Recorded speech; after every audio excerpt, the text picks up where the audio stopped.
السلام عليكم ورحمة الله وبركاته. أهلا وسهلا بكم في قناة منوعات موحى وياسر. منورين جميعا وكل عام وانتم بخير.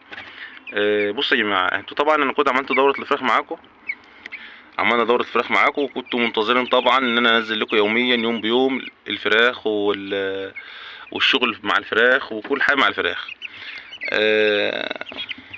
والله شوفوا انا يعني ايه، الحمد لله وشكر لله. انا عمري في حياتي ما عملت حاجه في تربيه الطيور وطلعت معايا وحشه بالطريقه اللي انا شايفها.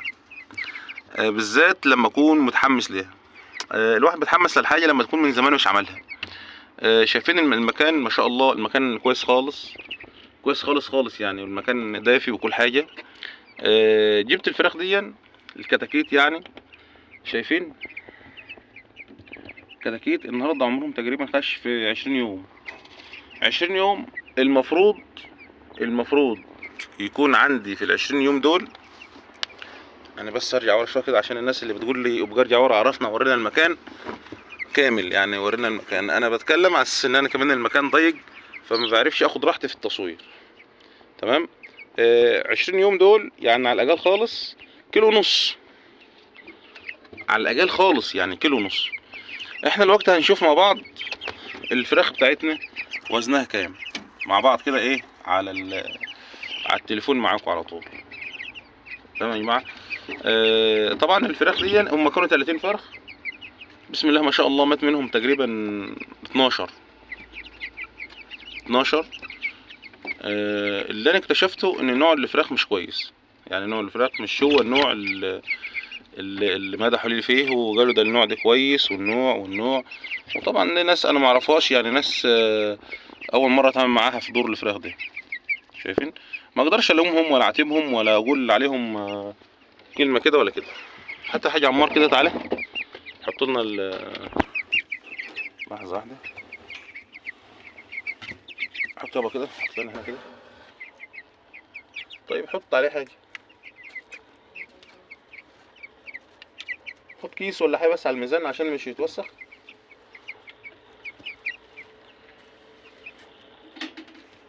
كنت هات كيس من تحت مفيش مشكله، كيس اي حاجه.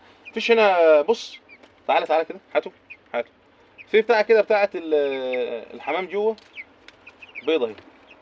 حط اهو، حطه بس، هات اللي بتاعه الحمام ونحط عليه ونوزن عليه. الميزان اهو هنجيبناه. هنشوف دلوقتي احنا هنوزن معاكم نوعين 3 كده.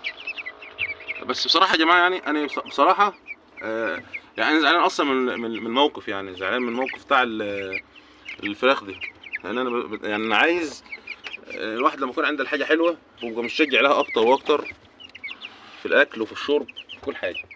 الوقت انا اصلا يعني الموضوع من ساعه ما شفتهم كده مش ظابطين معايا، مش بيكبروا، مش يعني هو بادئين يحلووا، بادئين شوفوا، هنشوف يمكن الميزان يكون شغال معايا كويس. هات يابا يلا، لقيتها؟ لا. دلوقتي احنا حطينا الميزان اهو، ساعة ما احط الفرخة يا ابو عمار حط ايه على الميزان، حط على الصورة بتاعت الميزان على طول. هات هنا، هات هنا، جرب هنا كده. دي كام؟ 735، يعني كيلو الا ربع، مش مكمل كيلو، لا كيلو الا ربع، مش مكمل كيلو الا ربع. تمام.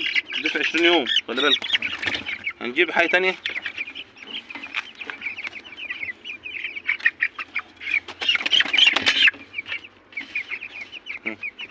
دي 800، قلت 875 880، لسه ما كملش كيلو برضه. حط الفرخ كده، شوف الفرخ عامل ازاي، شايفين الفرخ شكله عامل ازاي. نجيب نوع تاني. الصلاة على النبي، هو مالي ايد الواحد يعني. طبعا انت يا معلم، شايفين ده 800 جرام. انا بس يعني الموضوع كله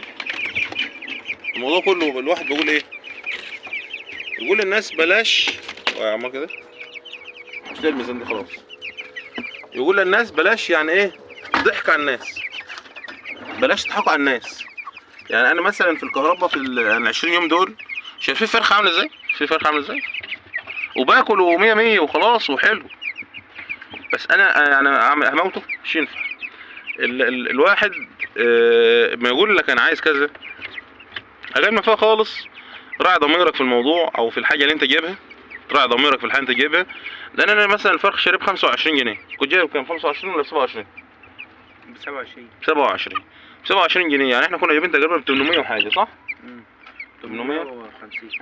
850 يعني 850 جنيه زائد مثلا اللي عندي دلوقتي واكل مثلا نقول شكاره علف 25 كيلو. هو مش هيكملها بس يعتبر واكلها، طالما اجت من الدكان يبقى اجت. شوف برضو الشكاره بكام.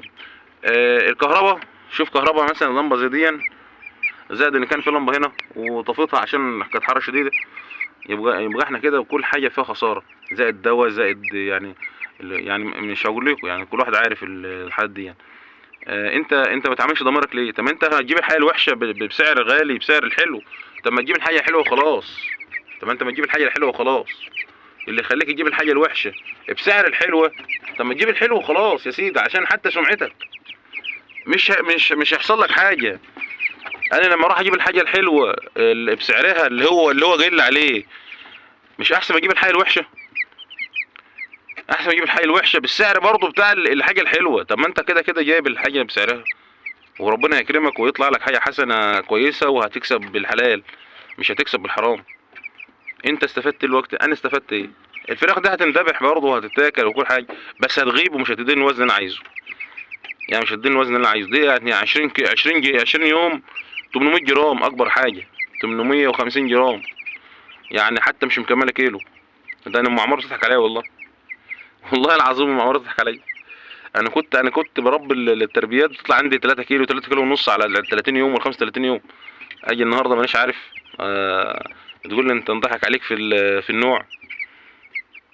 فسبحان الله العظيم، يعني المفروض الناس يعني تاخد بالها من الحته ديت، لان كده غلط. يعني كده انا شايف الفراخ دي بتاعت 15 يوم كده، يعني منظرها كده 15 يوم. يعني المفروض المنظر ده 15 يوم وتبقى كيلو، على 20 يوم تبقى كيلو ونص. تبدا في النص التاني من الكيلو، يعني 2 الا.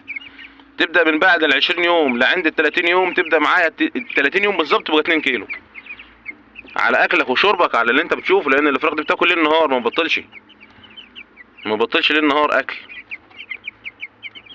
فبس الواحد يقول حسبي الله ونعم الوكيل في اي حد بيفكر يأذي حد بالطريقه دي. يعني انت كده اذيني، يعني اللي بايع لي ده اذيني في حاجات كتير. فانا والله العظيم انا مش مسامح مش مسامح له او مش مسامح لها في اللي هي عملته فيها ده. الموضوع ده مش مسامح لها ابدا في اي قرش خدته من غير وجه حق بالطريقه دي.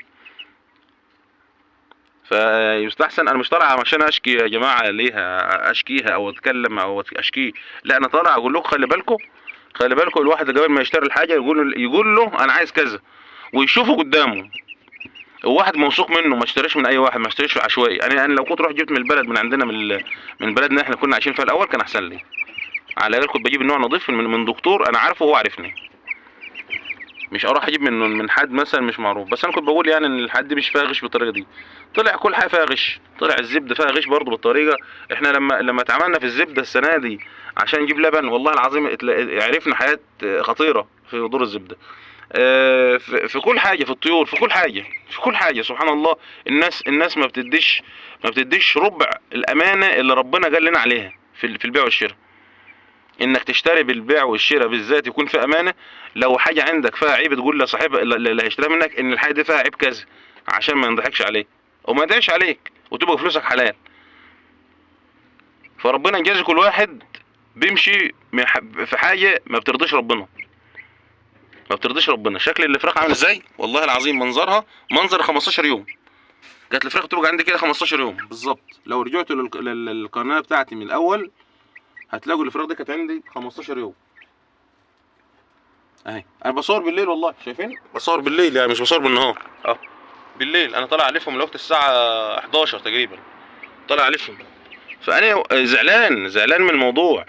يعني انت كهرباء ودفا وشيل وحط ونشاره، شاري لهم شكارتين نشاره، الشكاره ب 75 جنيه ولا ب 80 جنيه، ويعني شغلانه كل شويه دواء، لا كل شويه مش عارف ايه. يعني تقوم بدري ليهم، تقوم بالليل ليهم، تشوفهم، دماغك شغاله على الحي اللي عندك، وفي الاخر تبص تلاقي كده. فيلا خير ان شاء الله، ويمكن ربنا يسهل الامور، والنوع دي يكون من النوع اللي بيجي في الاخر ويكبر. انا ده اللي ام عمار بتقول لي عليه، بتقول لي يمكن النوع ده بيجي في الاخر وبيكبر، فالله اعلم، ممكن يزيد لها في اسبوع مثلا، يزيد لها في 10 ايام، فجاه كده بتبص تلاقي الفرخ جاب اللحم اللي انا عايزه. ف الحمد لله، الحمد لله، شكر لله. يلا انا طولت عليكم في الكلام. السلام عليكم.